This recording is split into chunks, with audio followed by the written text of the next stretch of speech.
Hey everybody, this is DisturbingPuppet back again with some more Blood Bowl 2. So continuing my campaign or season. I always mix up those two terms for this depending on my mood at the time, I guess. So I'm playing a High Elf team going through the season this time. Wanted to play High Elf team to kind of get myself out of my normal sort of rut and approach to the game where I'm typically kind of hitting stuff and making openings just by blocking and doing damage to my opponent. So just wanted to do something a little bit more agility focused, being able to dodge around and throw the ball and doing other kinds of things. I did really enjoy playing the Wood Elves in the previous game and had a lot of fun with them, but typically my approach has always been to kind of beat stuff up and make openings and kind of go from there. So sometimes I think I block too much. So I've been playing Blood Bowl since 2nd edition board game, had an undead team there. That's probably part of my approach, is to sort of beat stuff up. Played the previous game on my 360 quite a bit, played all the teams that were on there, but a lot of the teams weren't available, which is why so far in this I've played Undead, and then Chaos Dwarves, which most of that is up on my YouTube channel actually, which is just kind of my streams put up there later. And then I've been playing the High Elves so far and streaming those games, and then they'll eventually make it up to my YouTube channel as well, which is also Disturbing Puppet. So if you want to check out earlier stuff or some other games, I'll occasionally stream other stuff. So we're just going to continue with the High Elf campaign here, season, campaign, whatever.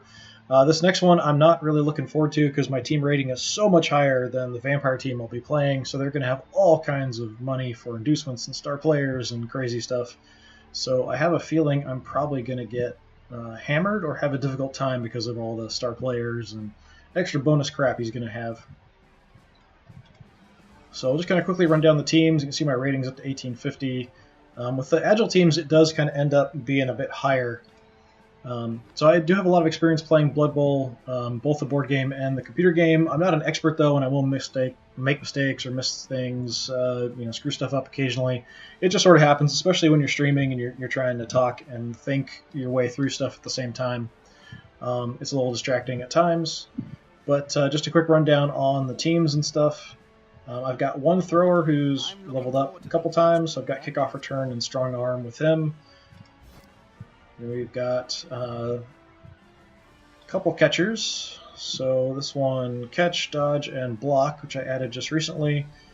The block I think is going to be quite helpful. The 3 strength on the High Elf catchers makes them both able to handle the ball pretty well, but also potentially with their movement being used as blitzers.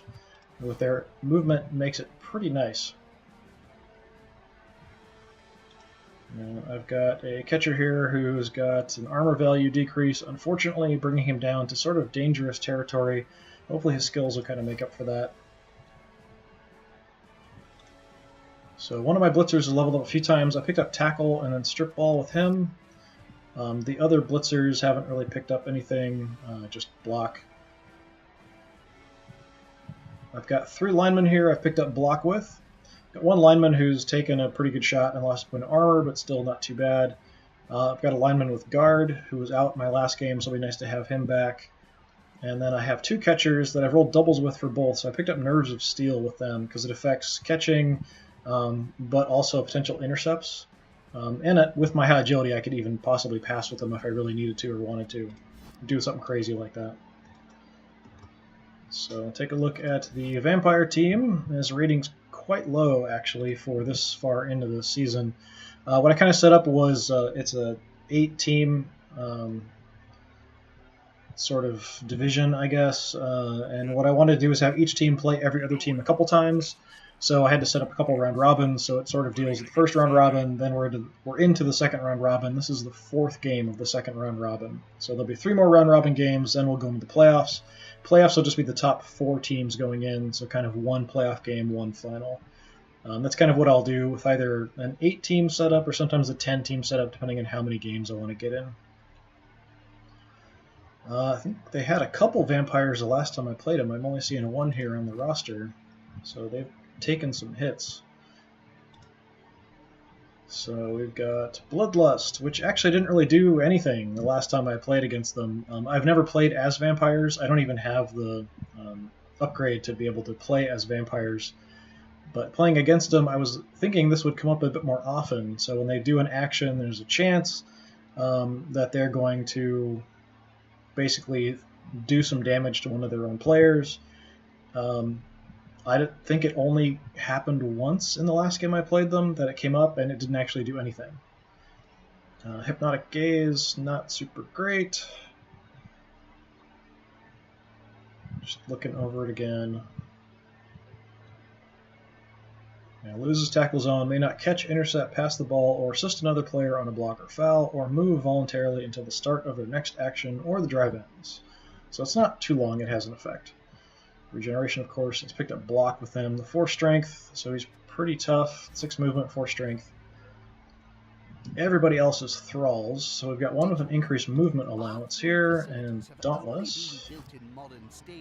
And block, block, block, block. And here we've got an increased agility. Okay, we'll have to keep an eye out for him. He could be dangerous. So yeah, like I was saying, I am pretty experienced. I tried to throw in some sort of tips and things for newer players, but also kind of walking people through my thought process as I'm making decisions and what I'm doing. Kind of to give you ideas of things that you can think about or maybe think about doing. Sometimes some stuff can be very risky. It's one of those games where if bad things can happen, they often will happen. So you want to take that into account and be a little bit careful, but you do have to take risks as well. So he's pretty beat up, actually. No wonder his rating's so low. So I'm a bit worried about how much stuff he's going to get for the inducements because of the difference between our team values. So let's get into it. I'm not going to spend any money on anything. He's got Bloodweiser Babes, Extra Training, Halfling Master Chef, Igor, and Helmet. Can I see? Helmet's the Chainsaw Goblin. I think when I played him last time, he had... it was either him or the Necromantic team had a Ghoul that was a star player, and that might be who the Igor guy is. I'm not 100% sure. I'll have to check when we're setting up.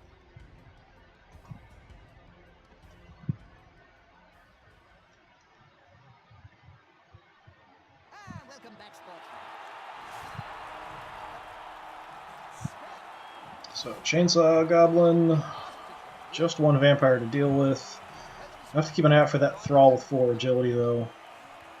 And then what else do we have here?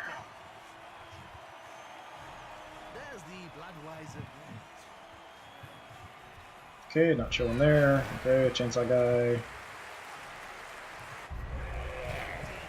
Oh, it's somebody different. Okay, I'll have to check him out and see what his stats and stuff are.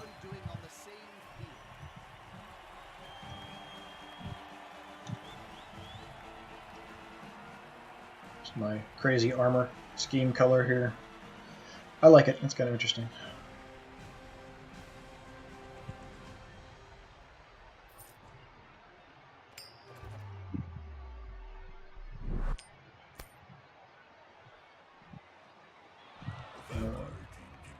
Oh, he actually didn't take any of my rerolls. That's the first time I've seen that happen. Yeah, so he decided that he wants to go first, which means I'll be kicking. Kicking team sets up first.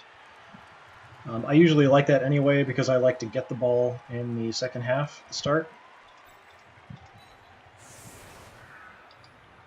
So that works out just fine for me. This isn't actually his setup. I don't actually know what his setup is yet. I'm the one who's setting up first.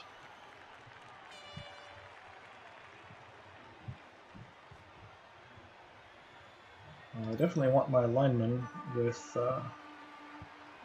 guard out here.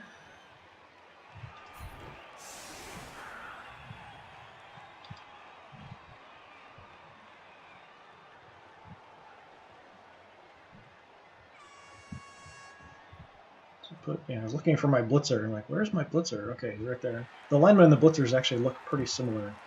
So sometimes I'll lose track of them. The only real difference is the little wings, and sometimes depending on what's opposite them, it might be hard to spot sometimes. So that's what I was kind of like, where's my guy at?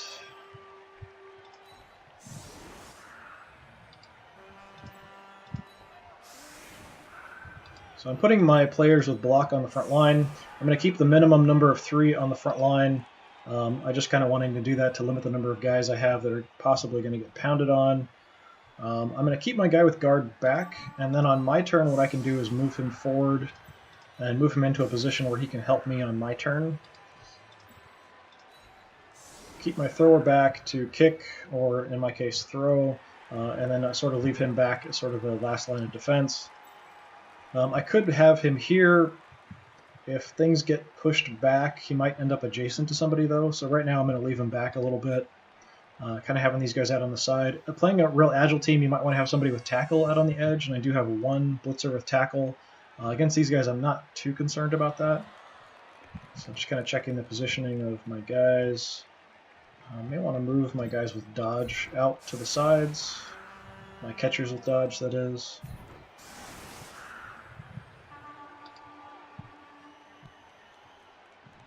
Let's take a look at this guy. Igor, no increased stats. He's got Loner, Dauntless, Regeneration, and Thick Skull. Okay, so he's just basically a regular guy with Dauntless, Thick Skull. So we'll see what kind of setup he does. Probably the Chainsaw Goblin will be on the front line, or it might be back a little bit so he can blitz with him. But this is kind of a typical setup I might do against a more agile team. If I'm playing more of a bruiser team, I'd probably put 5 guys on the front line, either 3 in the center and then 1 out on each side, or you could do some different kinds of setups with just 5 across in the middle. Sort of depends on what you want to do and how much potential confrontation you want to have. What I like with the more agile teams is to have as few guys tied up and being opposite other guys to start with, and we'll kind of go from there. Having block does mean that I do have some additional sort of ability to resist getting pounded on. It helps quite a bit if you have that block skill. So this X here kind of marks the center position, and usually that's what I'll go ahead and go for. I don't have kick yet, and it does seem like the kicks deviate quite a bit in this game, especially compared to the first one. Basically, I just want the ball to stay on the field, so he's got to make a roll to pick it up. The more rolls I make him try, the more likely he is to fail at something. So he's going to get a chance to move his guys a little bit here. The ball isn't going that far. And you can see if I kick it here and it ends up all the way there, it's not very accurate at all. And often it'll end up way back here, too. So someone with a kick skill might be useful down the road. So he's got a pretty solid line here. A couple star players and a vampire on the front line. Probably going to beat me up a bit there.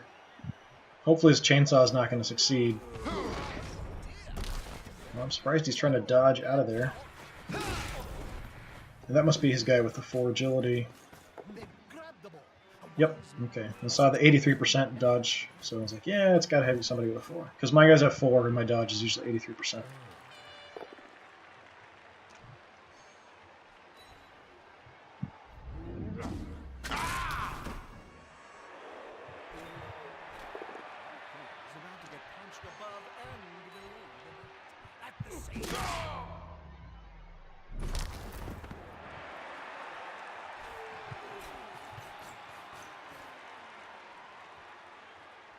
Chainsaw! Ah! Okay, just stunned. My guys are really expensive, so I did pick up an apothecary to start with, but I'm still kind of always worried about, injuries are very bad. Very, very bad.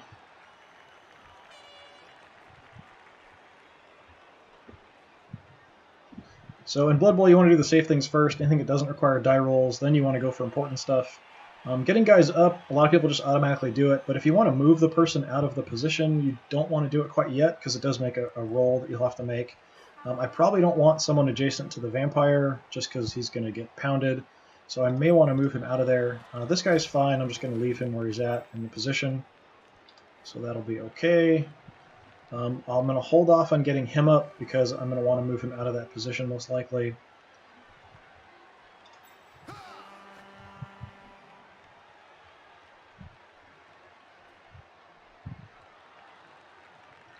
Although I could move my guy with guard up to help assist and toughen things up there.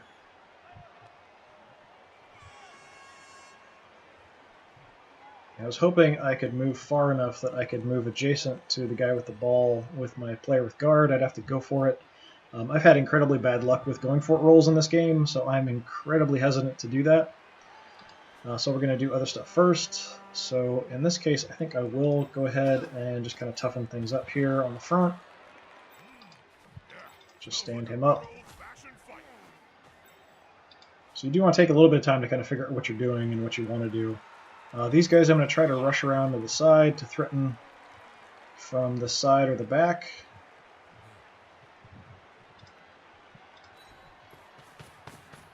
At least the catcher and the blitzer will come around that way.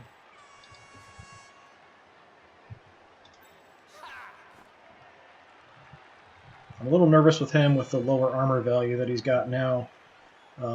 But hopefully with his dodge skill and stuff, he should be relatively okay. I'll try to keep him a little bit more protected.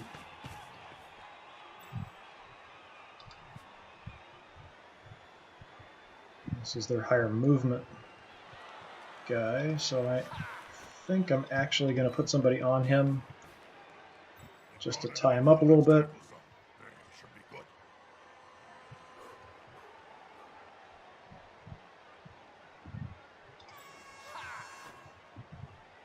And what I'm going to do is use the catcher here for an assist. We'll blitz with the blitzer who's got strip ball. Hopefully we can take out the star player, get adjacent to the ball carrier.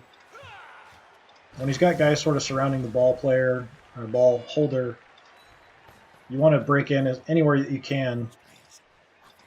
Try to stop him from building a big cage. Just a push. That's too bad. I don't really like to do it, but I am going to follow up. He does have an advantage here with a couple guys, but I want to put somebody on the ball carrier, make things a little difficult. Hopefully I can stay on my feet there.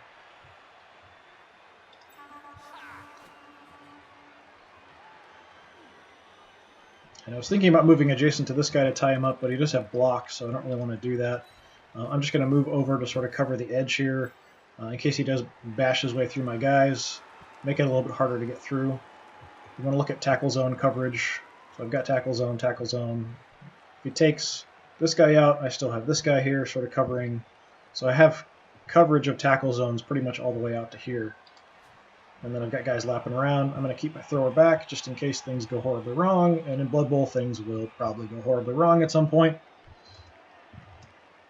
And that'll be about it, I think.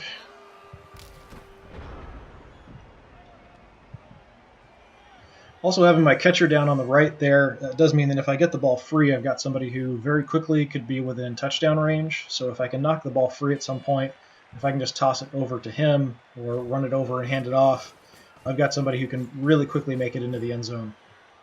And that's something that's really nice to have. With the more agile teams, you can sort of do that. He might pull guys away, like in this case, where I've got guys off to the right, so he's moving some of his guys over to cover him just in case.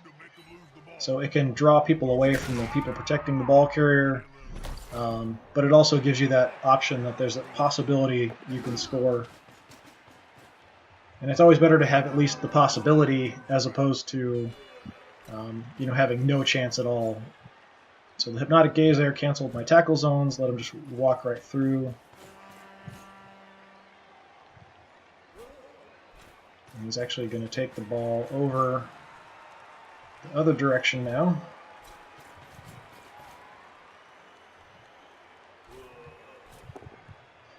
This is incredibly crazy. The AI does this a lot. Very aggressive blocks like this. Almost always works for the AI too, which is really surprising. I don't even like doing one-die blocks, just because they often will go bad. But the AI seems to often do these really aggressive blocks where it's at a disadvantage and I can choose the result. And that was actually one of the first times I've ever seen it not work out okay for the AI.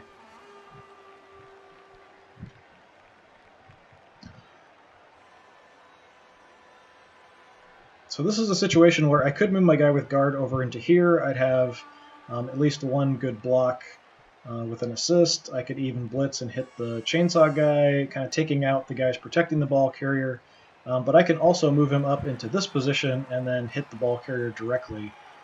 So probably what I'll do is want to aim for hitting the ball carrier directly. So we're going to throw my guy with guard right into the mess. And then we'll blitz and try to hit the ball carrier there. So in this case, I just want somebody here to sort of toughen things up. So we'll just stand him up.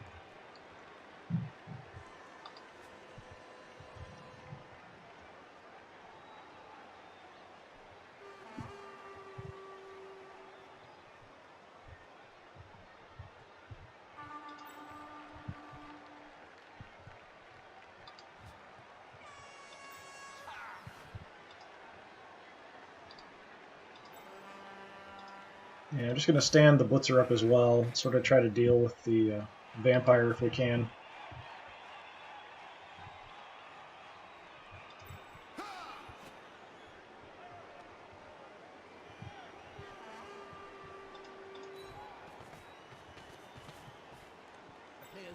Just moving into position, I'm probably going to try to pull this catcher off and then have him run around back as well.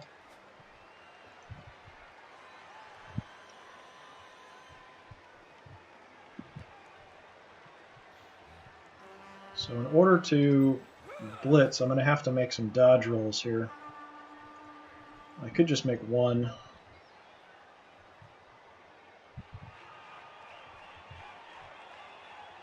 Yeah, pretty much going to have to make a couple no matter what I do, I think.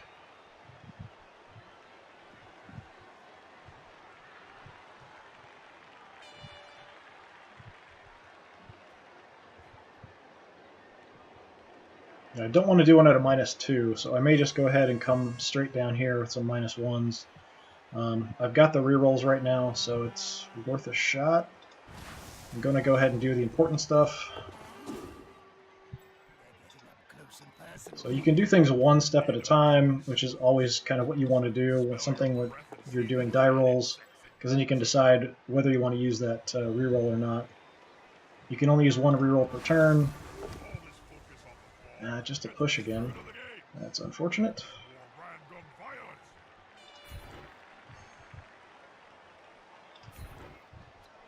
I'm going to follow it up. I want to stay on the ball carrier, since I do have the assist here as well with my player with guard.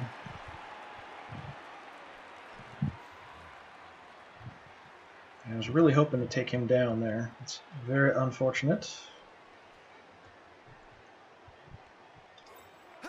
And then we're just going to move up and sort of line up here opposite, putting more people on the ball carrier.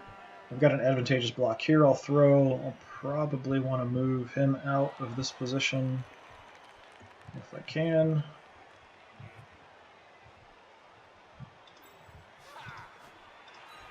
Get him out of here. And then what I'm just going to do for now is sort of pull him back. Since he's my guy with block, I can use him to do a blitz in case things go bad. Or my blitzers get surrounded. I still have somebody here I can blitz with, and then I can use the thrower for an assist.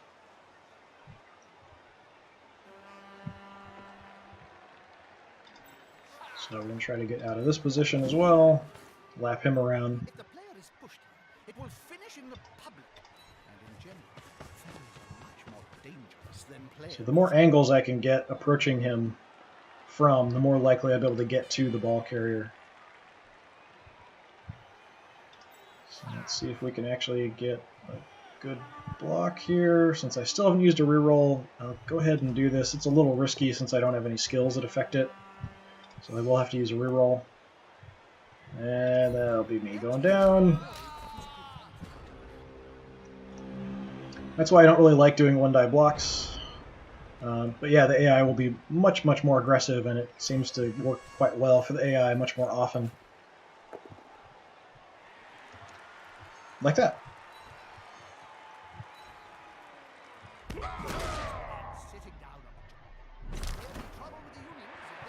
When you're playing the board game and you're rolling the dice, you'll feel kind of like, oh, I'm just having bad luck, or my luck is terrible today, something like that. Oh, we failed this Blood Rust.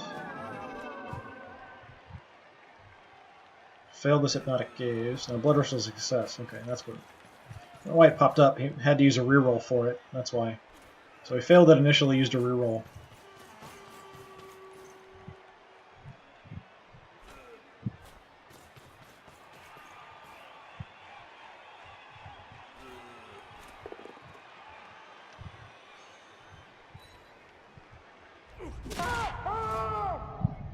KO, that's too bad.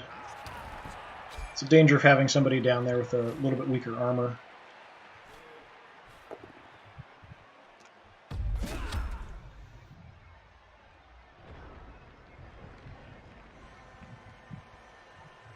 And that Chainsaw Goblin is causing me some problems, that's for sure.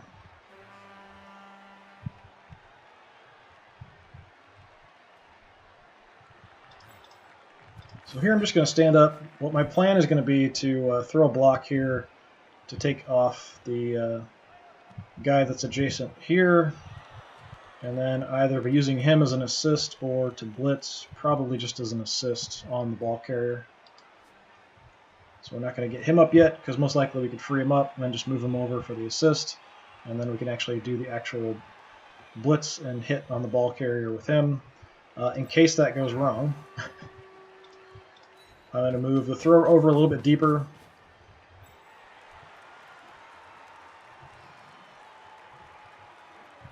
And I may go ahead and move over here. That way I've got tackle zone coverage on the edge. So if he wants to come through as far away from my guys as possible, he'll have to make some dodge rolls. It means he's more likely to come in this direction, which is a little bit closer to where my guys are at. So it'll be a little bit easier to deal with if he does come through that direction.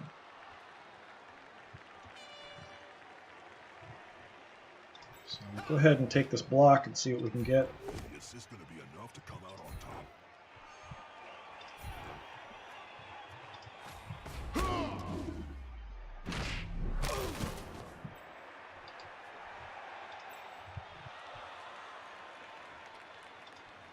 And here we're just going to move up for the assist.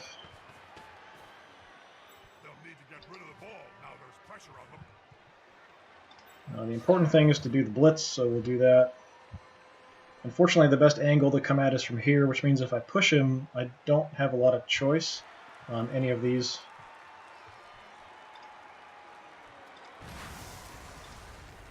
I really do like that my catchers for this team have a 3 strength. A lot of the teams, the humans, the Kislev, a lot of the other teams just have a 2. Ah, geez, just another push. Every time I go after the ball carrier, it's just a push. I'm going to go ahead and follow up adjacent to him. I do have dodge and block, so I'm pretty hard to take down. It makes it harder for him to get out of this position. So anything I can do to make it difficult for him. And in this position, if I can block him next time straight on, I can push him off the field. It does mean if I knock someone off the field who has the ball, it'll get thrown in somewhere kind of random, which can be really dangerous.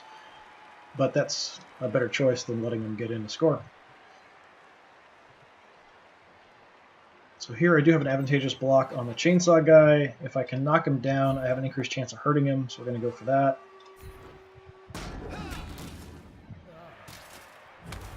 And just a stun.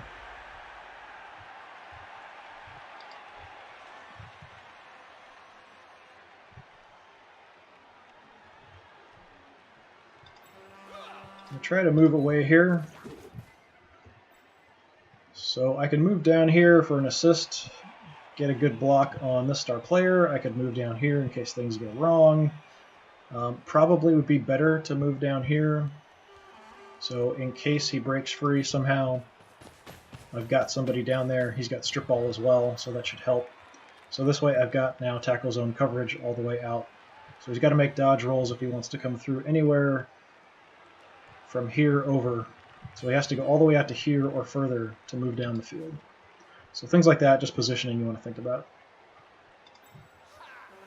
And here we're going to try to get away from the vampire.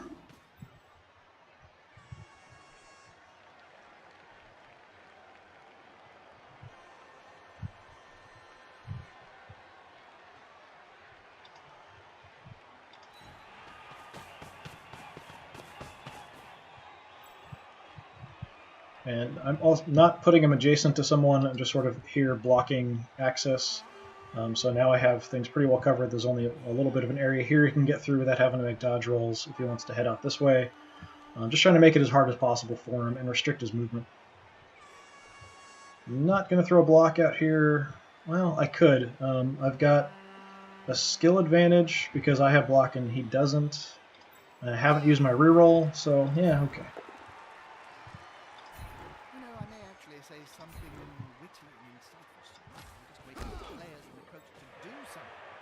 Anything, please. And that's all I can do, so we'll see what he can do with the ball being on the edge of the field there. Did he just do nothing? He just did nothing. That's super weird. Okay.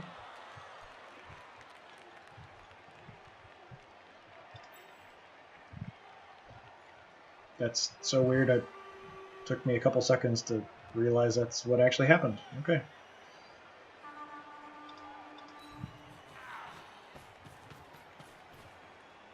Moved right next to a teammate. So just moving in position to get an advantageous block.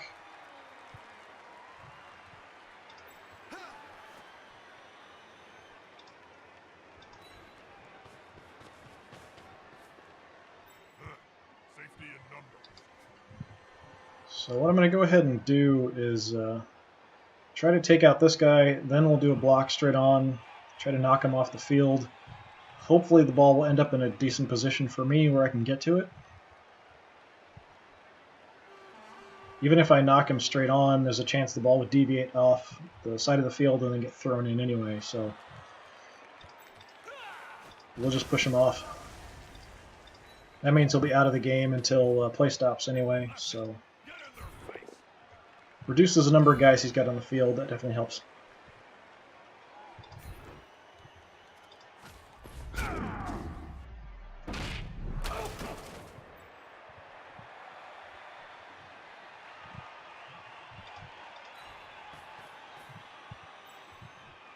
And for the very unlikely chance that it goes wrong, I'll put somebody here to sort of cover his forward access too. Alright, let's hit this guy. Yeah, that's why you want rerolls. Double attacker downs. Okay. And again, just pushes, but this time he's going off the field. I'm going to stay put. Looks like no injury from the crowd, unfortunately. See where the ball ends up. Right next to two of his guys. I've already used my blitz, so I can't really do much about that. That is highly unfortunate.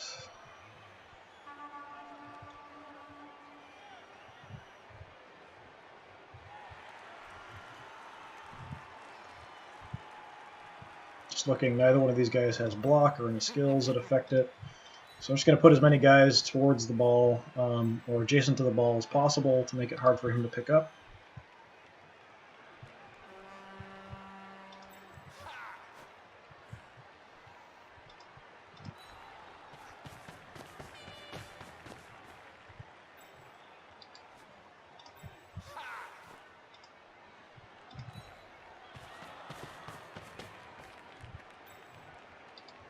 Him having two guys there makes it really difficult to pick up. We want to reposition back over towards the center here. And I've got an advantageous block here. So go ahead and take that.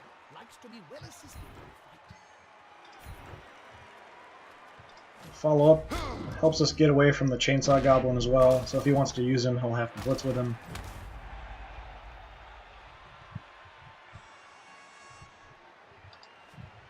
Maybe avoid him unless I want to blitz him to try to take him out. He's got a secret weapon, so if play stops, he's going to be off for the rest of the game anyway. And I have used a reroll, so I'm not going to throw another block here. I think I used a reroll. Did I use a reroll? No, I'm not 100% sure if I used a reroll this turn or not. So since I'm not sure, I'm going to go ahead and wait. I do have a skill advantage here, so it's not too crazy, but you never know. Like I said, if things can go wrong, they often will go wrong in Blood Bowl. He's coming to help his buddy. Here comes the Chainsaw Goblin. I'm sure the Vampire is going to come over as well. Probably try to Hypnotic Gaze somebody. Or blitz somebody. This is going to be decisive. That was pretty nice for me. They're going to be carrying that scar. That's why block is such a useful skill. Even with two dice there, I took him down, and he didn't take me down. And occasionally that'll happen. That's one thing with the really big guys with the high strength, like the ogres, rat ogres, trolls, that kind of thing. Unless you roll doubles with them, none of them can get blocked. So if you actually put people with block opposite them, occasionally you can take them down just because they don't have the block skill.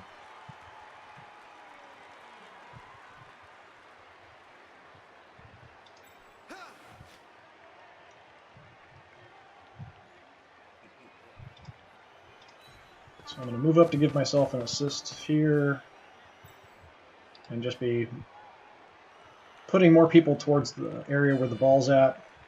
I'd also like to throw a hit on the chainsaw goblin there, so if I can at least take those guys away, and we can see what we can do there.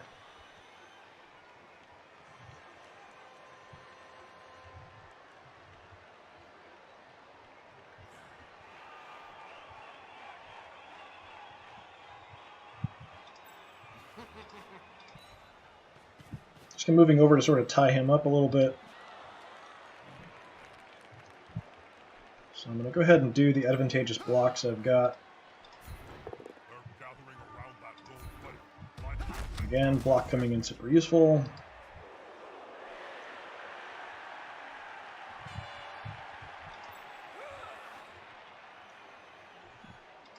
Now what I'm going to do here is just move him up for the assist. I'm not going to use him to blitz. What I'm probably going to want to do is blitz the guy that's on the ball.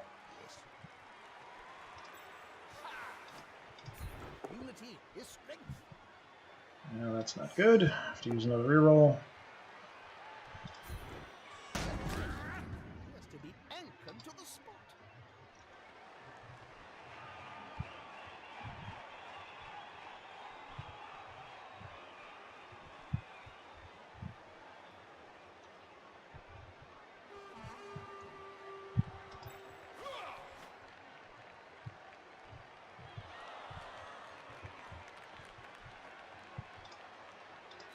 So what I'm doing is moving the blitzer over for the assist. And then what I'll do is blitz actually with my catcher who has block. Just because they've got more movement. I want to leave this catcher free to pick up the ball and then try to head in for the touchdown if I can. So as long as I can make the dodge. That's a dangerous place to be.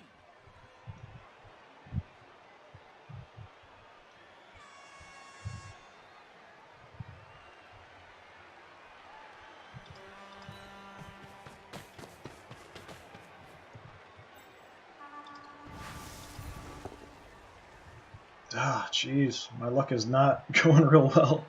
Double attacker downs again. Nice. Yeah, so the dice are definitely against me in this game, it seems like.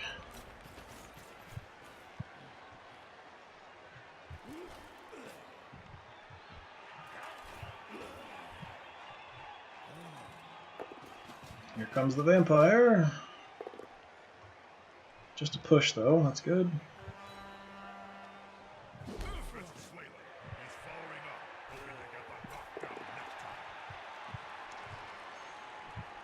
Thanks to my block skill, just a push. Chainsaw. Hopefully a fail. Is he going to hurt himself? Excellent! Just a stun. That's something finally going my way. In a big way, anyway. My way, anyway, in a big way. Okay, so let's try clearing people away from the ball again. This time we'll just stand him up and use him for the assist. Throw the block with the blitzer there. Got my player with guard here, so I do have some assists already. I could possibly do something about the vampire if I can clear these guys out. Probably just leave him there. I'll leave him there, sort of tying up some of his team. So we'll start with just trying to clear the ball if we can. As long as the dice don't conspire against me.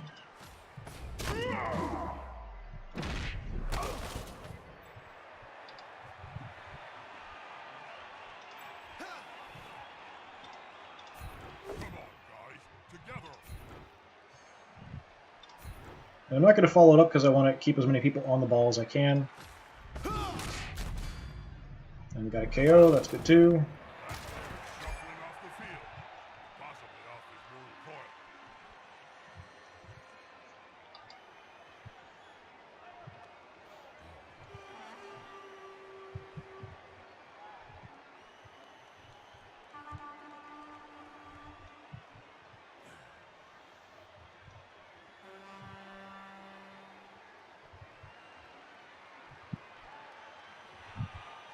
Yeah, tempted to throw a block here, but I don't have block, and it would be a single die block.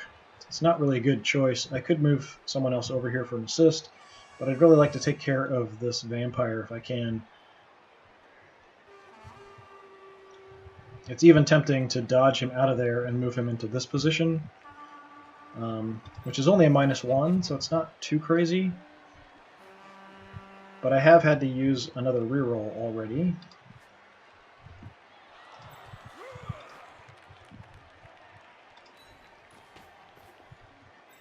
So I do have an even block right now if I wanted to. He has block though, and I don't, so it'd be 1 die.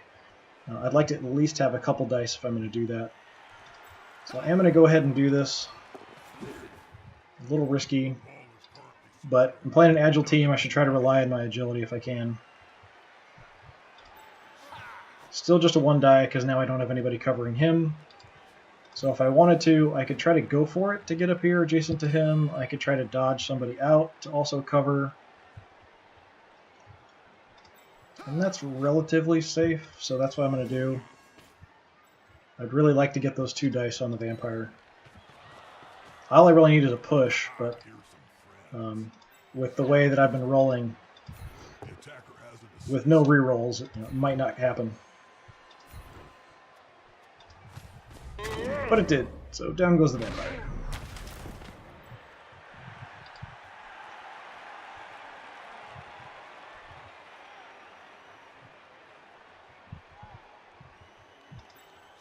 So we'll try to pick up the ball.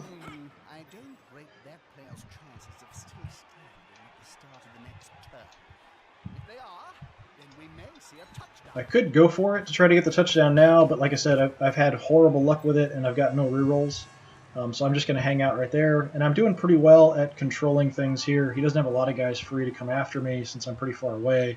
The guys that are closer are down, and I've got guys on them. Against a really fast team, you might want to look at the actual spacing and counts. Like for this guy, if you're playing Skaven, he could probably get to you, that kind of thing. But with these guys a little bit slower, I should be relatively safe. And sometimes you also don't want to score right away. Sometimes you want to sort of stall and beat up your opponent. If you're doing well at that, you can kind of surround his guys, beat them up, maybe foul them if they're down, that kind of thing. It just sort of depends on the situation. You want to pay attention to kind of the turns as well. Like for me, this is my 6th turn. I've got 2 more. He's only got 2 left. So I could potentially stall and make it impossible for him to score, but he's only would have 1 turn left even if he did get the ball away from me, so I don't think it's possible he could score anyway. But if I was doing really well and had a bunch of good blocks lined up, then I might want to hold off, do the blocks first before I move in.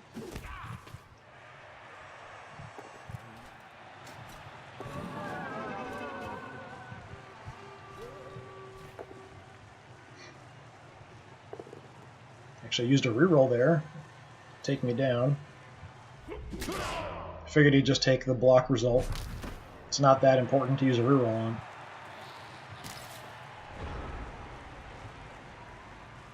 Yeah, so I do have at least 1 block already set up that I've got an advantage on, so I could go ahead and take that.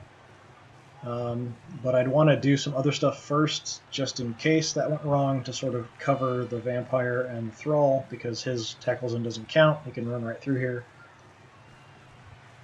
So if I want to hold off, then I want to at least do a couple other things. Even if I'm just holding off for later this turn, and I want to throw a block first.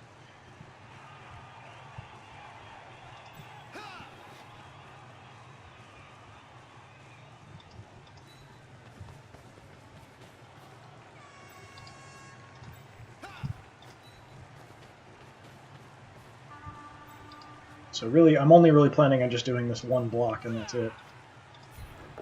And then we'll go ahead and go in. So I'm going to move him in a position where I can throw a block also with the catcher, with the assist. This time we'll actually take him down. We've got a KO.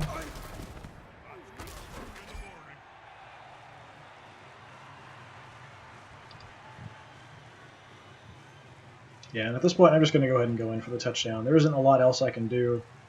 Anything I would do would be a little bit more risky.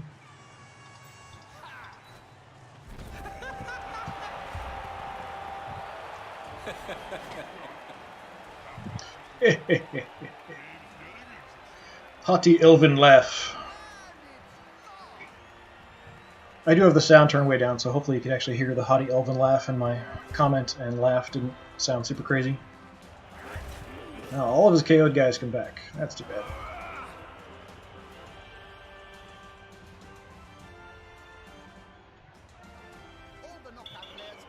And that's Chainsaw Guy being sent off, so he's out for the game. So since, even though he got the ball to start with, I scored, so I'm going to be kicking off to him again.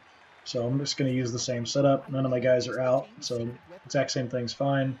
I haven't noticed it ever really changed this stuff or moved you guys around unless somebody was actually injured, so I'm just going to leave it as it is. Just want to check and see if there's anybody I want to actually throw in the game. Yeah, I could potentially, since it's just him doing one turn and me doing one turn, your guys have to actually play in the game at some point to be eligible for an MVP award. So what I'm actually going to do is just throw in a couple linemen here so they at least have a chance at getting the MVP award, because if they did get, either one of them would level up. So we'll do that just for fun. He's throwing everybody right on the front line. Same thing, I'm just going to go for the center, try to keep the ball in play. I get an extra reroll this half for the whole one turn left of the half.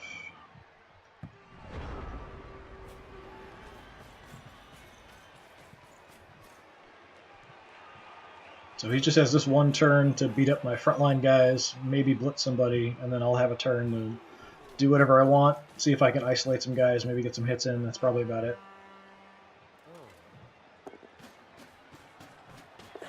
Pick up the ball.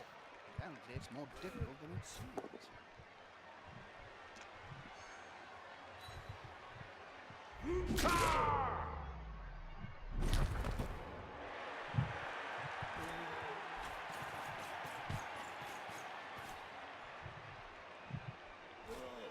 Yeah, he's really going all in on trying to beat me up here. Well, that's not good for him. Just a push.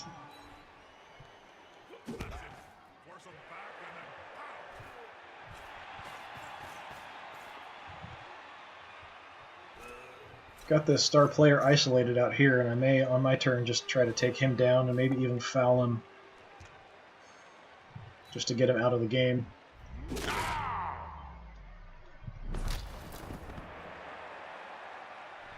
I don't foul very often. It sort of depends on the team I was playing. When I was playing the Chaos Dwarves with the Hobgoblins, I actually fouled a lot more than I usually did, and it just kind of seemed sort of appropriate somehow. The Hobgoblins had a really good sort of fouling animation, and just something about the way they look and their backstory and that kind of stuff. It just seemed sort of like very appropriate for them to be the ones who would be fouling a lot. So in some ways I do roleplay a little bit, even in Blood Bowl.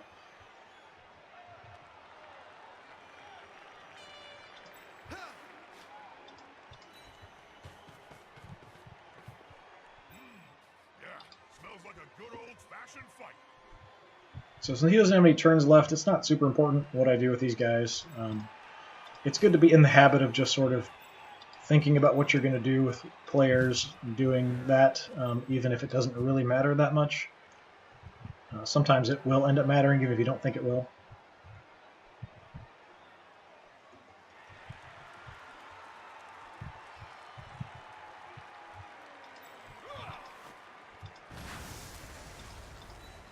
I'm going to hit the star player, and then if he goes down, we'll see about whether or not I want to try to foul him or not, too.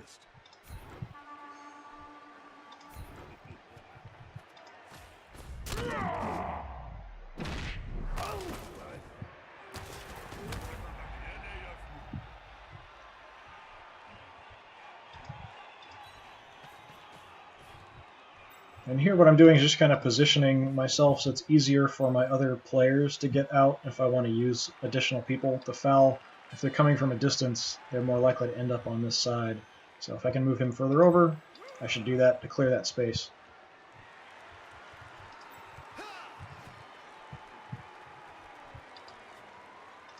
So I just have a couple of guys who could potentially make it, and that's all.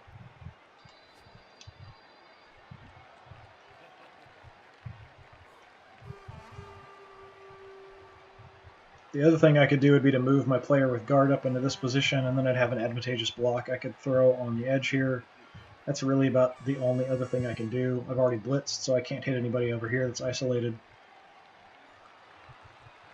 So we're going to try to dodge out of here to go over for the assist for the foul. And the only one who can really make it to foul is actually going to be my catcher here with the reduced armor. It's only a 58% chance, but we'll give it a shot.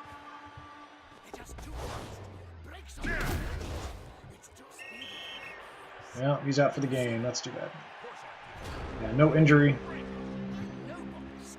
But with him being the guy that's the reduced armor value, I don't really mind having him out. I've got 3 other catchers still.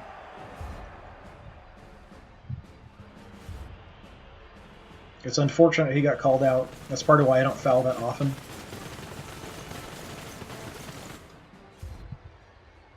This time he's stealing 2 of my rerolls. He didn't get any to start with. So now he'll be kicking off to me. So we'll try to set things up for that. What I'll do is just keep my thrower deep. He does have kickoff return. So the plan will be for him to respond and get the ball, and then everybody else is going to head downfield.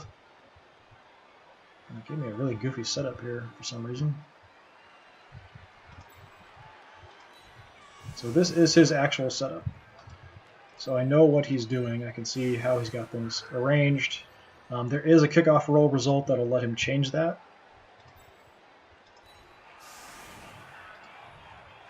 But typically you can kind of count on, what you see is what you get most of the time anyway. So depending on your team, you can sort of set yourself up to already have assists, to have additional guys, so you can really hammer that front line. He's just putting the minimum of 3. He's getting everybody else back here in reserve. So he's really prepared for me to come through and then to respond no matter which direction I come from.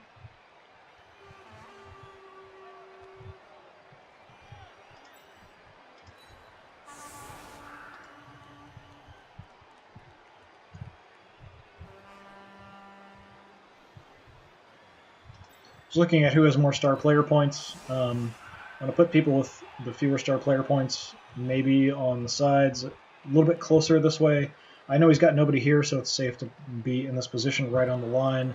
It gets me a little bit closer to the end zone, which can be really important for slow teams. But for me, I'm not super slow or anything, so it's relatively okay. And my player with guard was also taken off the field for some reason.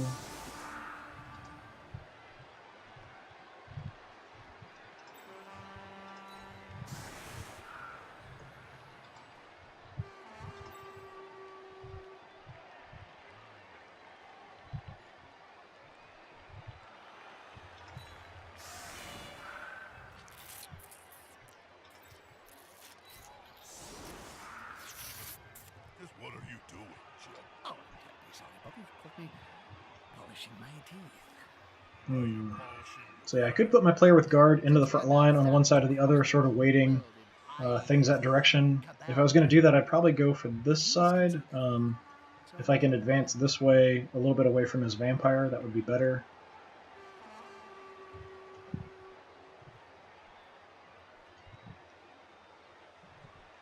I do have all my guys with block here, so yeah, we can go ahead and do that. That way I've got a couple advantageous blocks right on the line, and then I can still move him up if those blocks go well. Got some other guys free, so yeah, that'll be good, I think.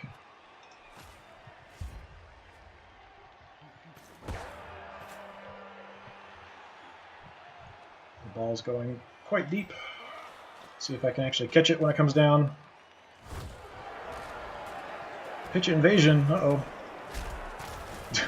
That's a lot of people stunned. Ah, come on!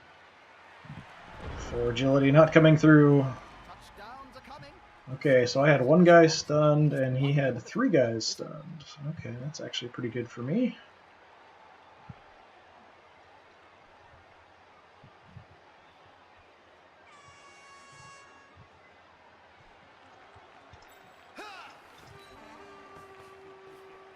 Players arrive to assist their teammate.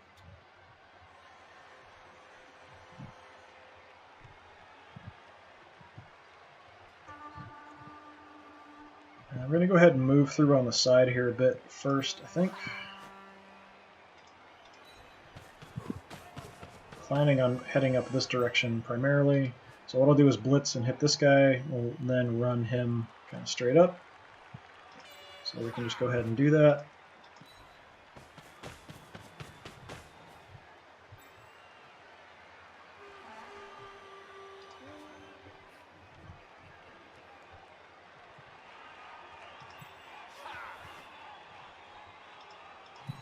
Sort of do the same here. I'm not going to quite go up so far.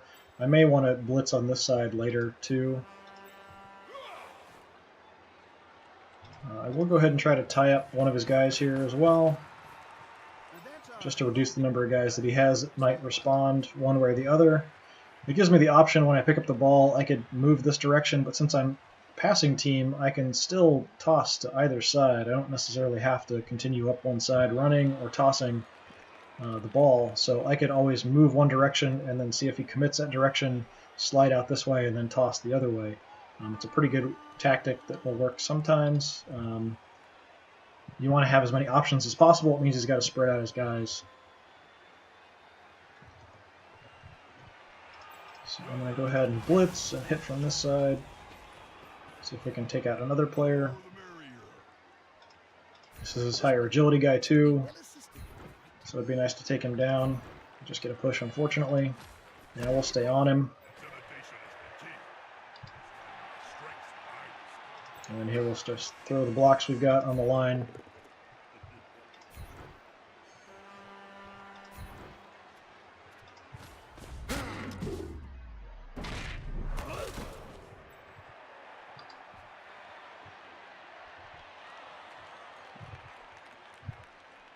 And I may go ahead and just move him up.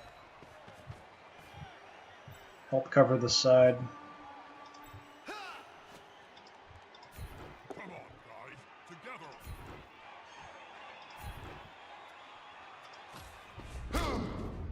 This is one of those times when I'm doing a lot of blocking, and it's sort of my natural instinct to do that first before anything else. But with a more agile team, don't necessarily want to be doing a whole lot of that kind of stuff.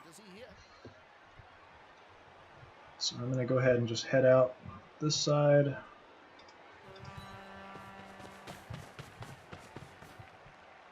So we'll see how he responds. I've got options both sides. Pretty much any of my players, though, with the high agility are potential catchers, so I do have a lot of options.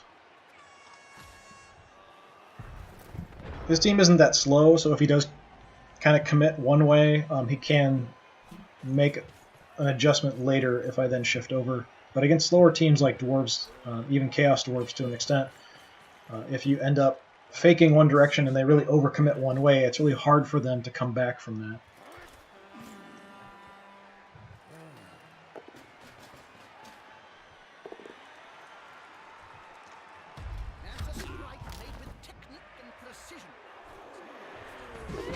Hey, failed. Nice.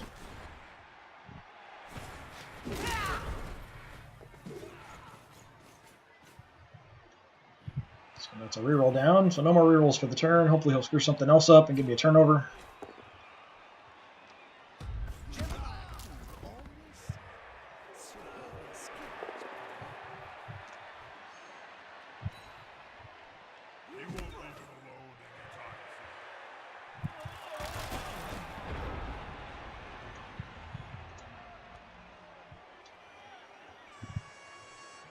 Quite a few guys down on the field here. So we'll just get him up for now.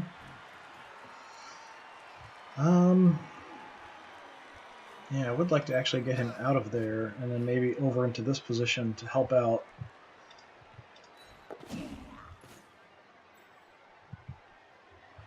I should have dodged over to here instead, then I could have made it without having to make a going for it roll.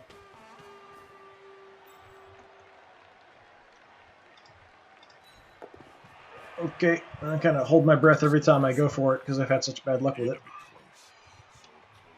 Smell your breath and see the dead insects in your teeth.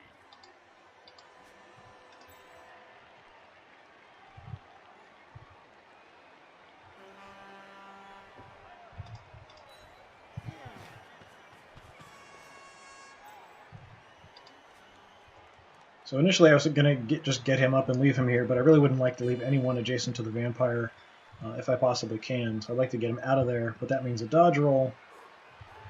So I just wanted to do anything else I might want to do first.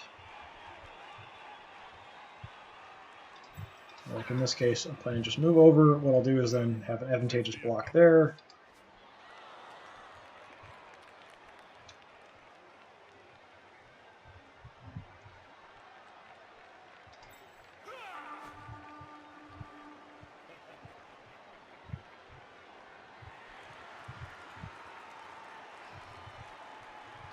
So I could also blitz here and hit this Thrall is a little bit further down the field. I would have to go for it to get into that position.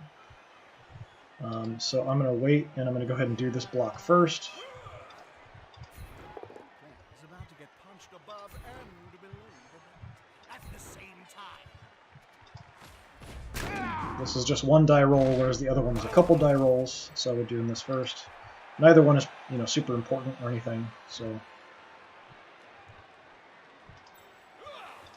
go for the safer option first. Gone into the opponent's tackle zone. That should be good.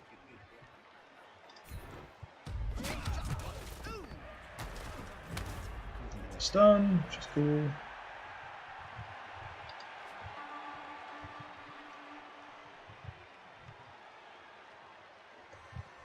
So now we'll get him out of this position if we can. I still haven't had to use a reroll.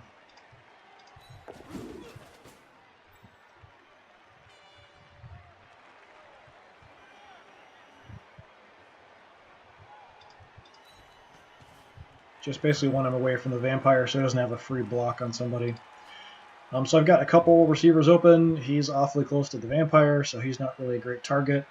He's sort of tied up. He's wide open and within reach of the end zone. So I don't see any reason why not to go for it at this point. They pass the ball, but will it be a great? No problem. I've got safe throw, which I think he might have actually succeeded at that and then failed. I'll have to look at the reroll. With safe throw, he has to, I think, reroll if someone successfully makes an interception for it to actually count.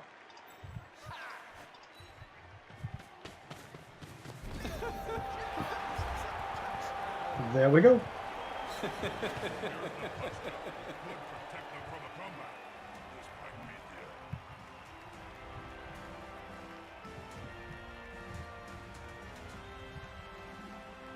I really wish we had the different races cheerleaders like we used to in the previous game, even though they were just kind of there on the sidelines.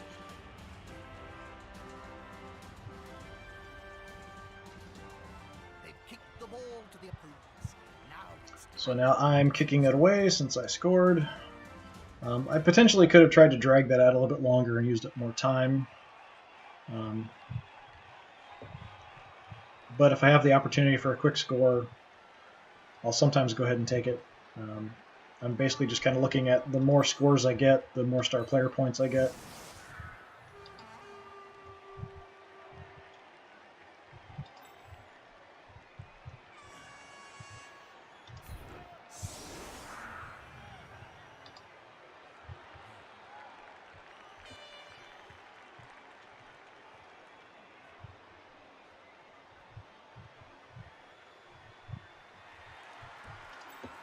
Actually, I'm going to switch so that I have my more advanced blitzer on this side and then my more advanced catcher on this side, so I have some people with a bit more ability on each side instead of having both kind of weighted one direction than the other.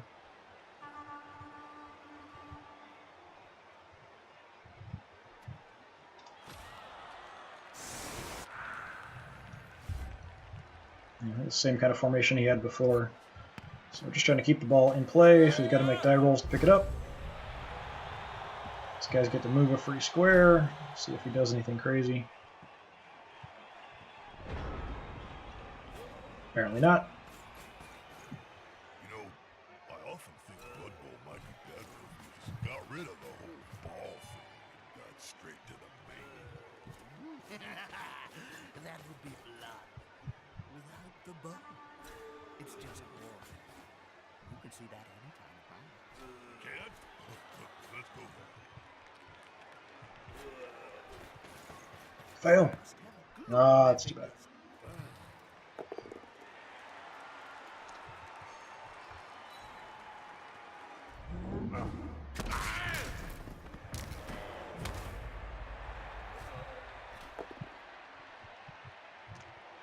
I prefer if they stay on their feet, but stun is okay. Still holding on to that apothecary. I've had people die in the very last turn of the game, so the stun result is okay. Is this gonna be enough to come out on top? My guys are a bit expensive, so hopefully nobody gets killed or anything. That's my main concern.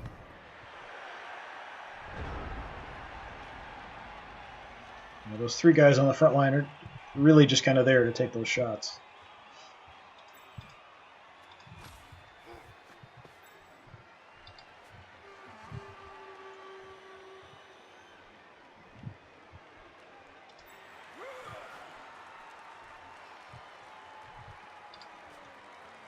So what I'll probably do is blitz through and hit this guy, try to make an opening towards the ball. So these guys will move around the side towards the ball carrier, just kind of threaten from the other direction.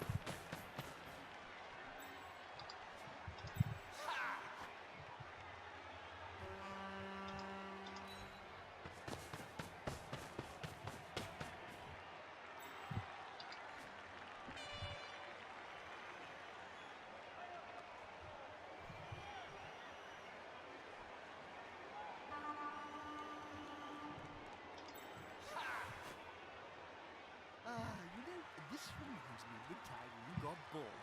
I chained all the goblin technicians together to create a living mess. Oh yeah. Now that was a weapon of mass reconstruction.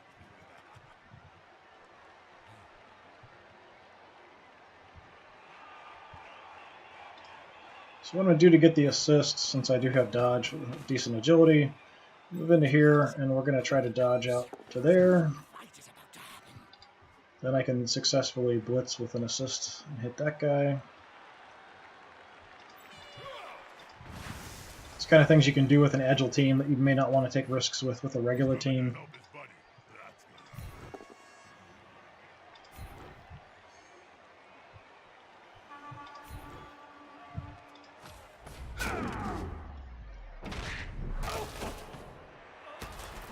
Got a stun too, that's cool.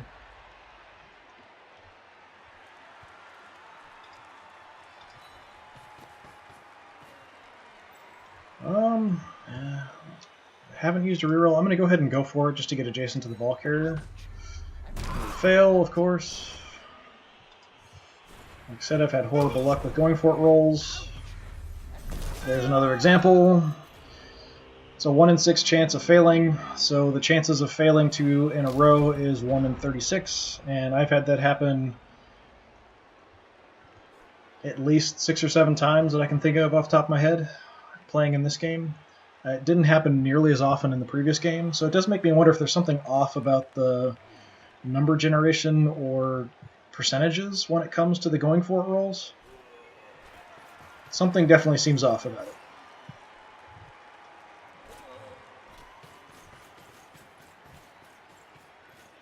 But that kind of thing is exactly why I'm incredibly hesitant and sort of nervous every time I make a going for it roll, even though it should only be a 1 in 6 chance of failure.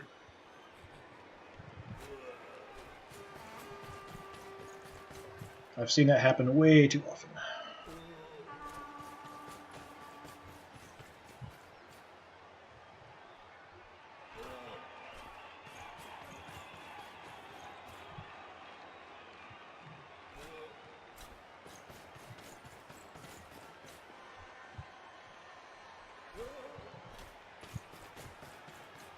Moving a lot of guys around all over the place.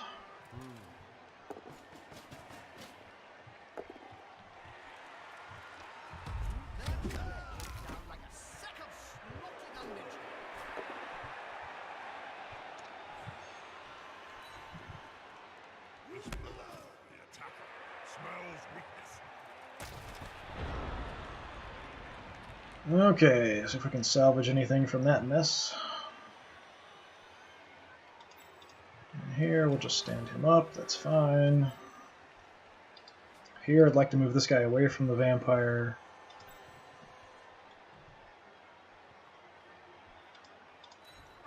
And we're just going to sort of toughen things up here by throwing him in.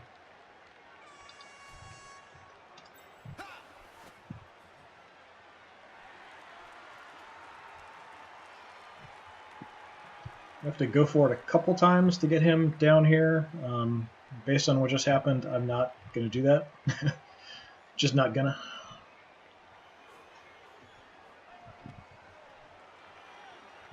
Instead, I'm going to move around just to kind of be in a position where I can get an assist here. Next turn if I need it. We're sort of extending out tackle zone coverage. I'm going to have him move up, kind of converging on these guys here.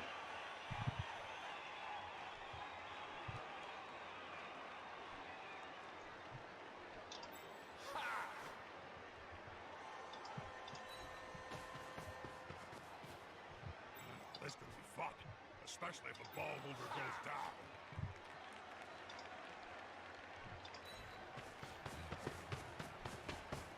I'm only going to get a 1-die block here.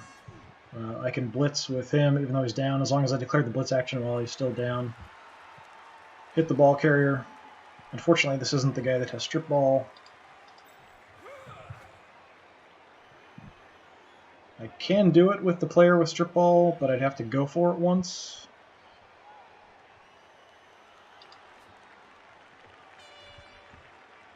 So maybe we'll do that instead, since it's just once to go for it. And we'll just move up and cover things a bit more here. He still has a long way down here that he can go totally free without having to make any rolls, and then here he can kind of break out a little bit. So I'm going to shift over a bit.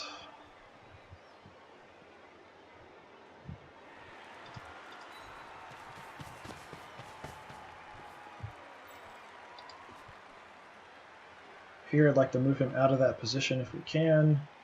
We're going to go ahead and do the blitz here first.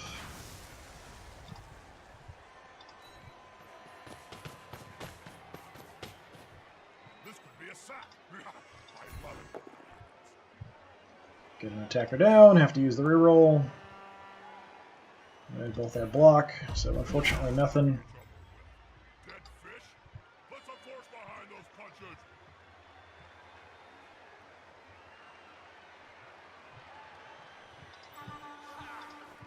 Try to get out of this position. Now, even with dodge, we're going to fail. That's too bad. 2 83% chances in a row of failing there. Not going to use an apothecary for a knockout. So the dice definitely seem to be a little bit against me here occasionally. Kind of an earlier drive where they seem to be against me. This time things are not going super well either with the dice. All you can really do is sort of plan for the worst case scenario. Like I said, if things can go wrong in Blood Bowl, they will go wrong. So do everything else that's safe first. Keep in mind that things might go wrong.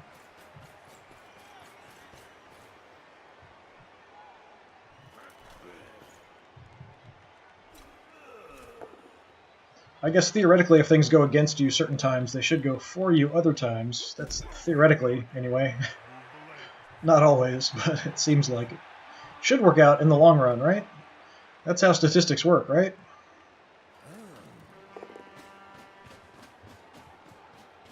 Bringing his vampire over.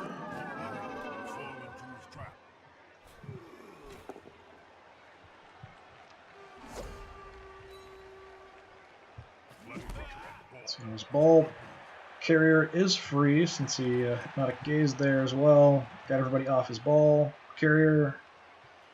So let's see what he does with him.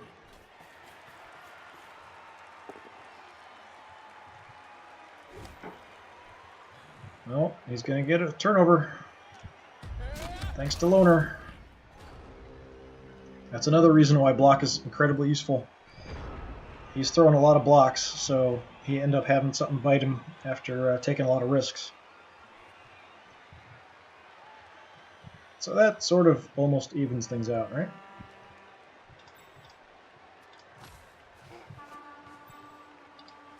So just leave him there. I can have an advantageous block there if I want.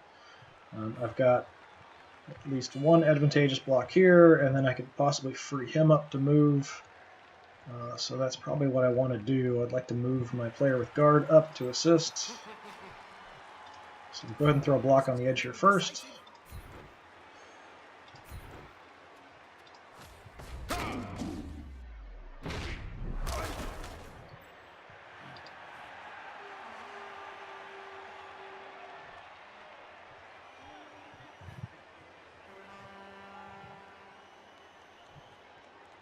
My movement's not high enough to get to the ball carrier with my player with guard, unless I wanted to make some crazy dodge rolls. Instead, what I'm just going to do is sort of block forward access with him, get an assist here, because his doesn't count because of the hypnotic gaze.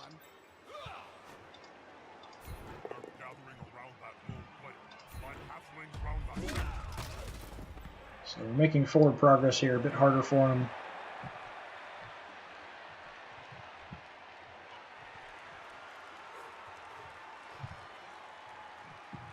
I'm probably just going to have to blitz sort of the back guy here, or go for just the straight up block here to try to break the cage he's trying to build around the ball carrier.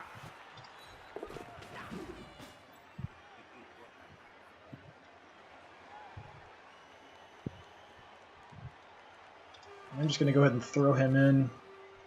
This could be fun, especially if the ball holder goes down. What I'll probably do is just do the one die block here to get access from this direction as well. So things are relatively covered. I'm actually going to move back a little bit. Maybe just a little bit deeper, just in case he ends up shifting back out the other direction.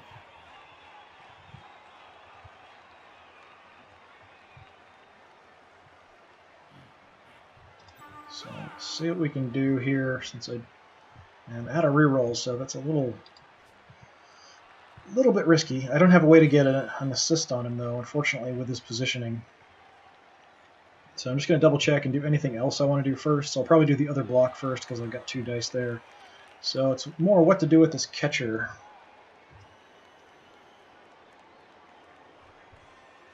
So I can move him adjacent to this player. I could move him kind of out the other direction and maybe draw some people away. I could sort of just hang out in this area in case the ball comes free. But I think I'm just going to move to cover the other guy here.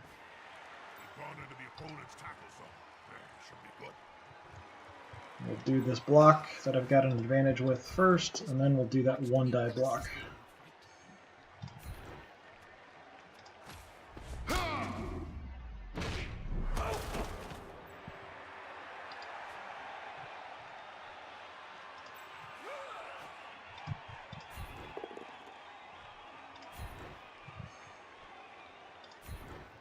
And I'll follow that up, end up adjacent to the ball carrier as well. The vampire here is probably going to be a problem, but not much I can do about him right now.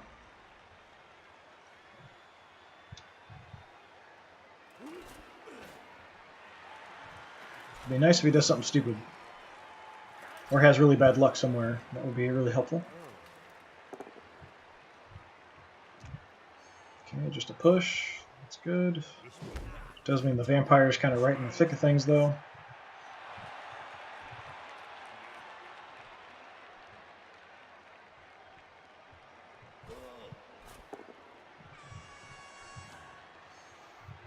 He doesn't have dodge, so he's going to go down here.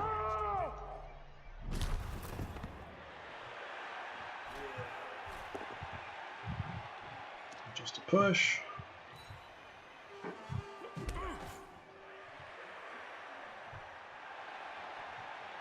Let's see if he's going to do anything with his ball. He might just sit tight. He'll have to make a dodge roll to get out of there if he wants to. No, he's going to try to take out my blitzer again. Not going to work. Reroll, just a push. Still going to be on the ball carrier, so he's still going to have to make dodge roll if he wants to get out of there. Most likely he just sit tight.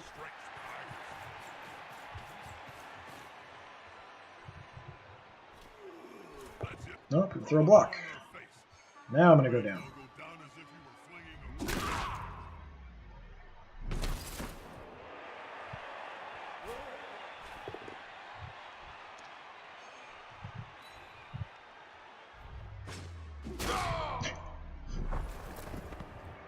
It's the over-exaggerated animation there. There's a turnover.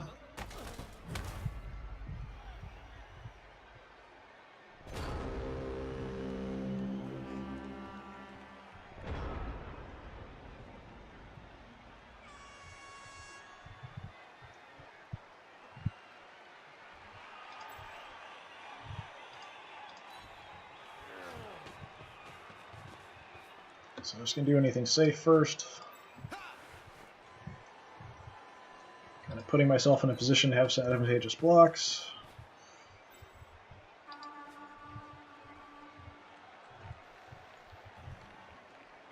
And this is a big mess down here.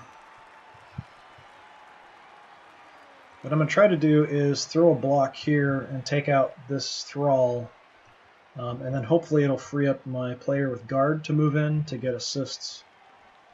Don't have a good position I can move him to, though, unfortunately. I'd like him to be right where my blitzer is at. And then I'd like him to not be on the edge of the field.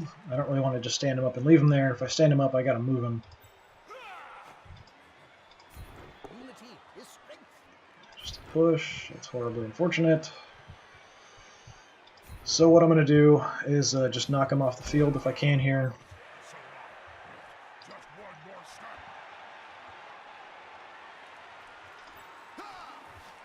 It's not what I wanted to do, but in the long run it'll make things a little easier.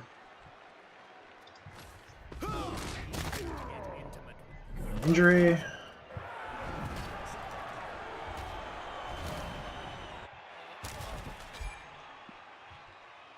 Seems like in this game when an injury happens from getting someone off the field that you don't actually get any star player points. I'm pretty sure I didn't get star player points there.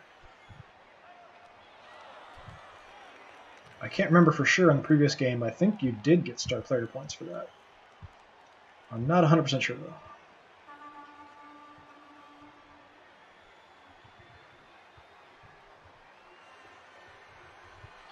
So I would like to move him. He doesn't have dodge though, so what I'll probably do is wait to do that. Here, I think I'm just going to stand him up. I might try to throw a one-die block here from the catcher on the thrall. But we'll do all that stuff a little bit later. I've got a couple blocks with a couple dice here first.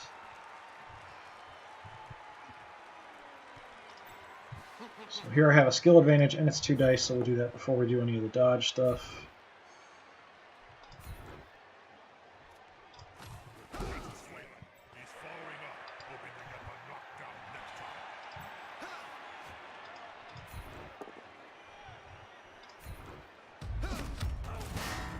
KO, good. That'll free up a couple more of my guys. Not for this turn, but for the next few turns.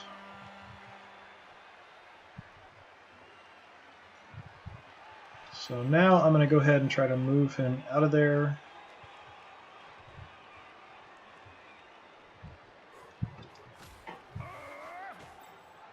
Just going to try to move him to this position off the edge of the field.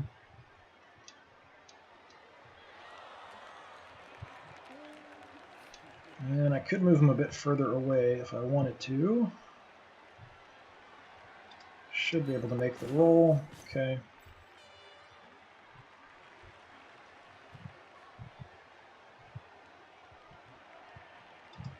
I'm just going to move around to possibly get another angle or some more people here to help for next turn. And I'm going to go ahead and throw the block. I probably shouldn't. Okay, it turned out okay. Follow it up to be on the ball carrier.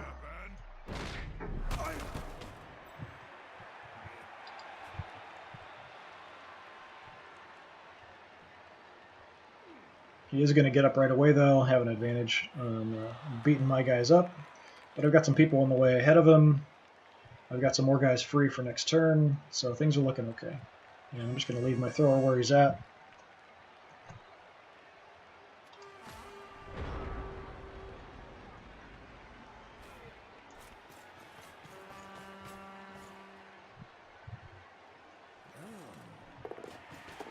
after my blitzer, and he made the dodge without a problem. Surprising.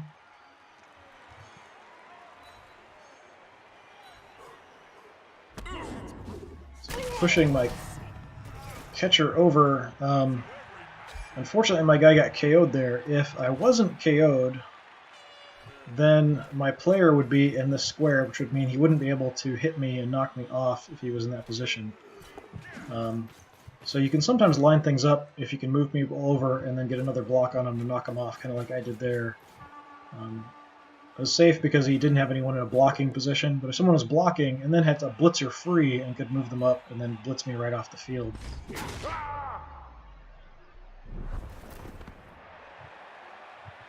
If my guy was down there, though, it would block that. He's making all his dodge rolls. Pretty surprising.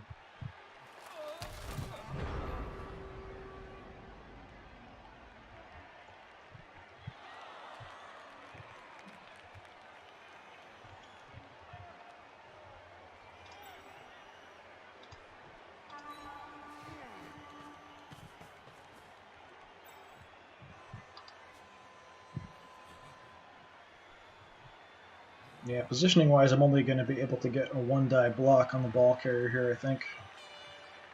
But we're going to do everything else and move people over first.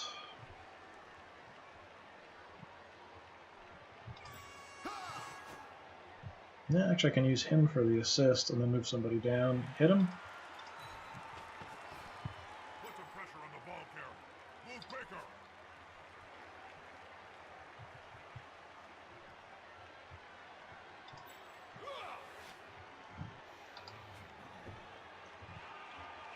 Yeah, so I'll probably blitz from here when I'm just thinking about doing anything else I want to do first.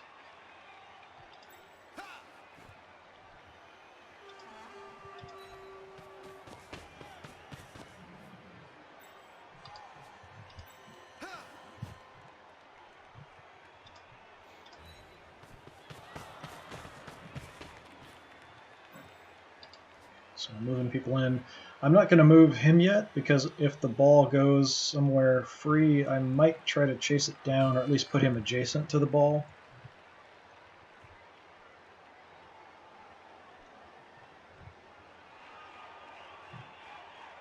Got a block here with a couple dice, but he does have block and I don't.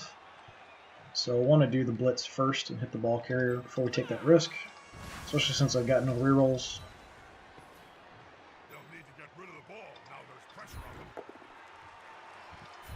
Okay, so we'll knock him down. We'll see where the ball goes. I will follow up just to see. KO 2, that's nice.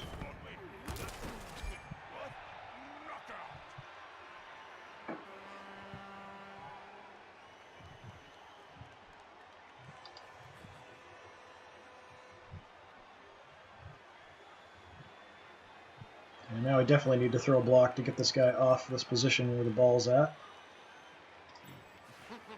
So we'll try that. Follow it up, put another person next to the ball.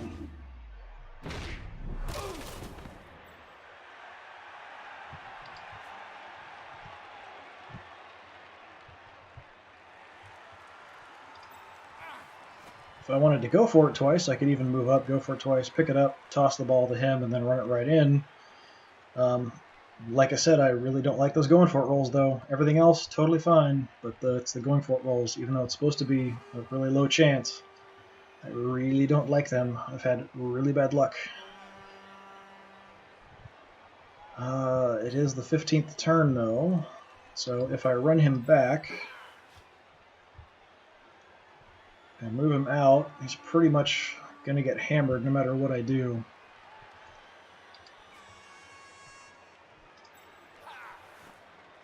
So I think we're going to go for it. No rerolls, so we'll go one step at a time. So I failed picking the ball up. So I make the two going for it rolls, but fail the picking it up with an 83% chance.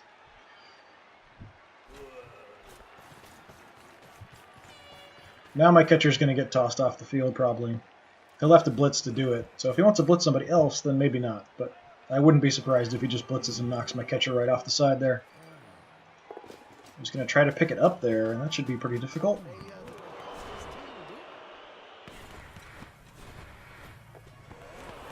Good, that's a turnover. Okay, I still have a chance to score here.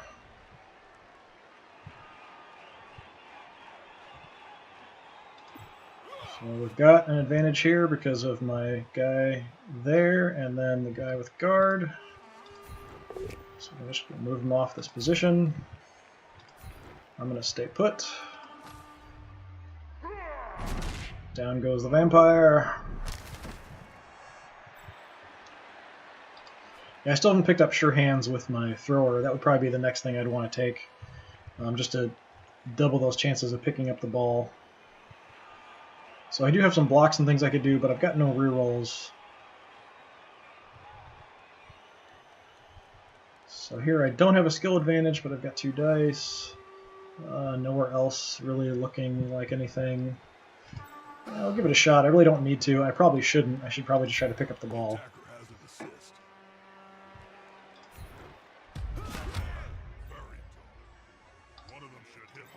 Alright, so we'll see if we can do this. Alright, he picked it up.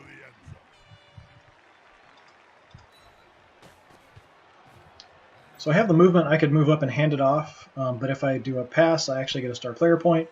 So I'm going to actually do the pass.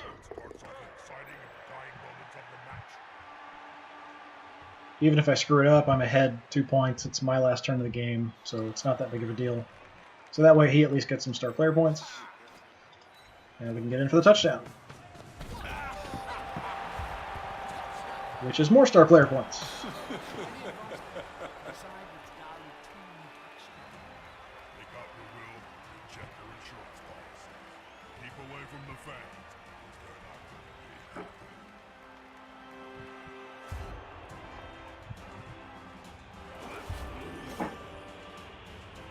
Yeah, all his knocked out guys recovering. He's got the, I think it's the Bloodweiser Babes. It increases the chance of guys coming back from knockouts. One of his many things he had with all the money he had for the difference between our team values. So I've got no turns left. He's just got 1, so really he's just going to beat up on me for his turn. We'll just kind of do the same kind of basic setup we've been doing.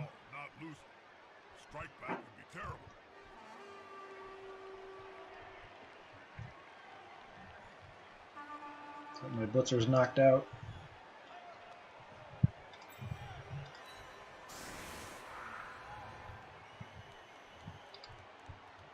I don't think I've actually put him in. This is my player here on the sidelines with the reduced armor. I don't think I've actually used him in this game.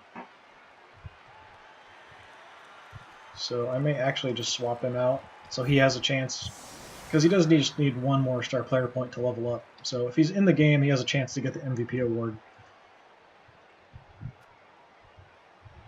And I'm not going to get rid of him for only having a reduced armor by 1. So even though all he's going to do is kind of beat up on me here, you still have a chance to get the MVP. Because it's just random. Both teams gain a turn. I've never seen that before. I've seen losing turns from a riot, but I've never seen gaining a turn from a riot. Huh. Well, that was a really good kick, actually, the way it ended up right there. So that's about the best you could possibly hope for.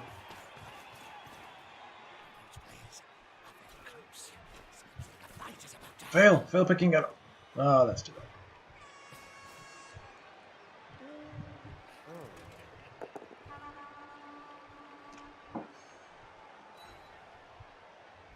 Yeah, now I wish I had my player with guard on the field still.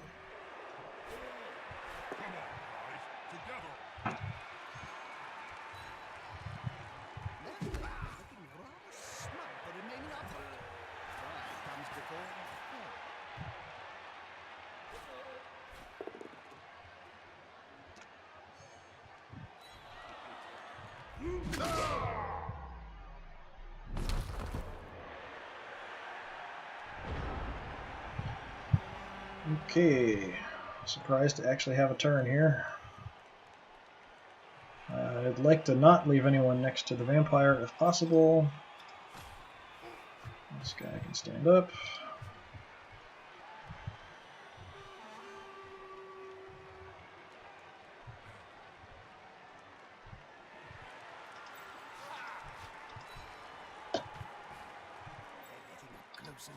Probably be blitzing him there.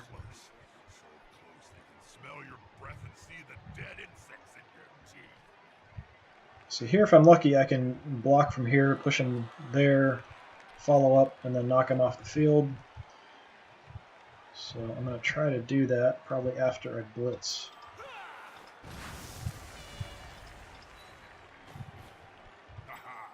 I'd really like this blitzer to get some more star player points. So an injury would be great. Oh.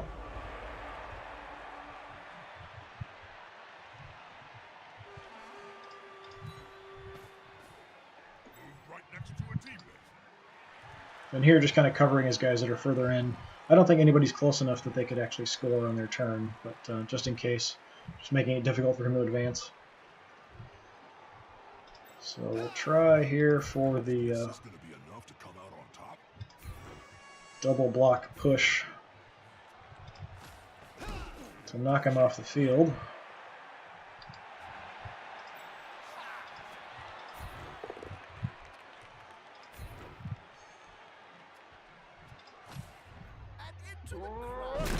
Bye-bye. No injury, though.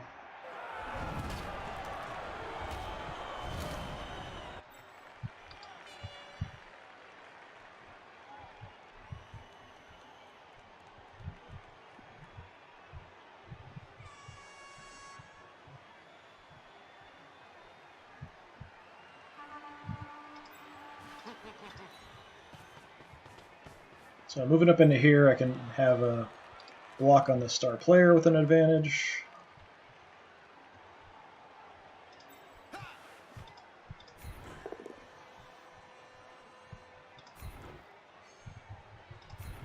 And I'm just going to stay put. I'm going to keep the line here intact.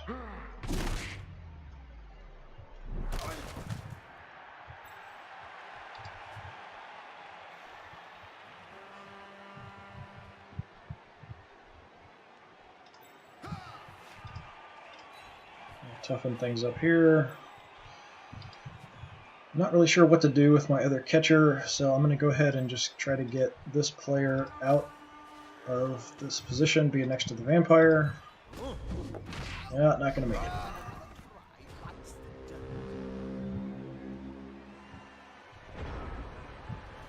Another 83% failing.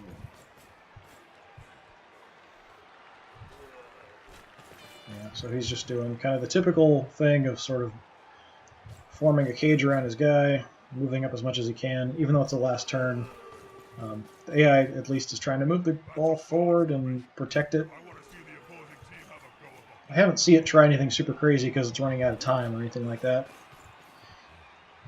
But I do think AI is quite a bit better in this game than the previous one. Skill selection's better. Choices of how to deal with guys or on the ball carrier, stuff like that. This is really the only thing that I notice is not paying attention to the turns quite so much in decision making.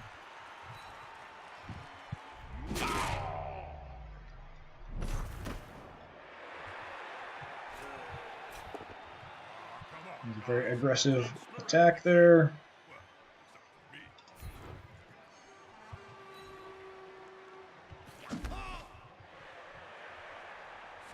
And that's it.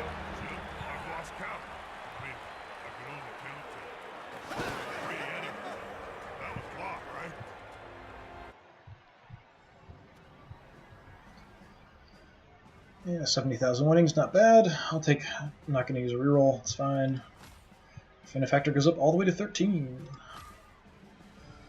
So yeah, 3 touchdowns, 2 passes, 16 armor breaks, 1 expulsion. Yeah, 7 armor breaks, 1 expulsion. Ball possession actually really high, mine's quite low. I think I can score really quickly, so it often isn't super high. I'm not slowly working my way down the field when I have the ball. This is sort of protecting sides of the field, that kind of thing. 2 passes, 2 catches, 43 blocks succeeded, 5 KOs, 1 injury, 2 KOs. It didn't feel like I beat him up that much, but yeah, actually quite a bit.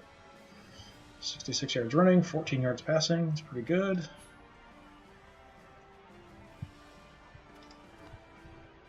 Yeah, so he just got the MVP. That's it. Nothing else. I got a pretty good mix of points, so this is just going to keep racking up my team rating even more. With agile teams, that's kind of what I've noticed before, is that with a bruiser team, you will advance, but it's a little slower. You're getting points from beating people up and doing damage and occasionally scoring. With an agile team, you're scoring a lot more, so you're getting a lot more star player points every game. So here in first position with 4 wins from the second round robin. No losses. Got Skaven and Chaos Dwarves with 3 and 1, tied for second spot. Goblins actually not doing too bad, 2 and 2. Necromantic, Chaos Dwarf, Vampires, Kislev Circus still haven't won anything.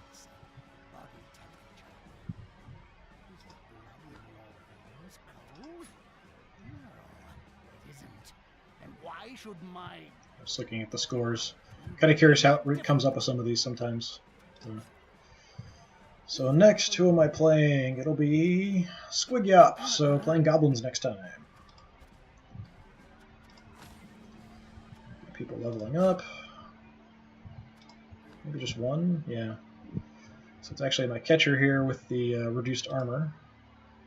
Just catch and dodge. So again, like I had with the other player, block would be tempting. Sure hands is a little tempting, not quite so much. I'm not really carrying the ball much with them. I'm often getting it and scoring right away. I'm not running up the field slowly with them or grinding my way down the field and having to make sure I have it. And they're usually not the ones picking up the ball either. It's usually my thrower. Sure feet wouldn't be too bad. That's automatic rerolls for going for it rolls. But even with this, I've seen people go down quite a bit. Diving catch.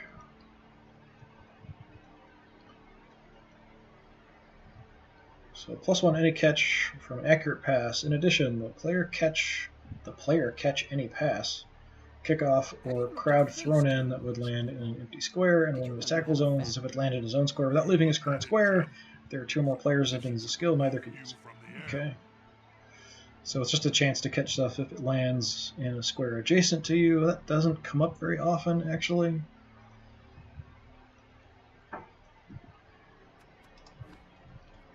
I think the block helps me both throw blocks, but also gives me a lot of protection since I do have dodge already.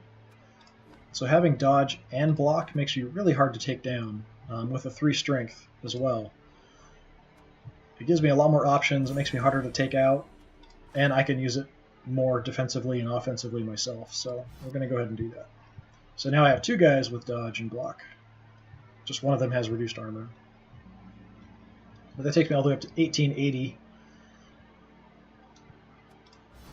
So, yeah, let's see. I'm pretty sure that's by far higher than anybody else. Yeah, actually, second highest is the Kislev Circus at 1640. So, yeah, a couple hundred points higher than even the next closest. Goblins are doing okay, 1560. Yeah. Well, I think that's going to be about it. Just kind of doing this one game today. Probably be a little bit later in the week or maybe next weekend. I'll be doing the next game. So I think there's, 3 games left in the regular season before playoffs. I may occasionally play other games and stuff too and stream them.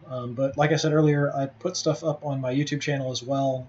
So stuff doesn't totally disappear when it runs out of time on Twitch. So I have the whole previous season with my Chaos Dwarf team up there. I've got a couple other games up there. I think on Twitch I still have a More Time game up, and then I have a few from this season with my High Elves. But just kind of one of those things, if I'm playing this, I might as well stream it. But in the future I might be playing some other things. I've been thinking about getting back and doing XCOM 2. It's been about a year since I did that, and I've got some of the DLC, and I want to play through that too. But that would be doing a lot of streaming probably to get through that.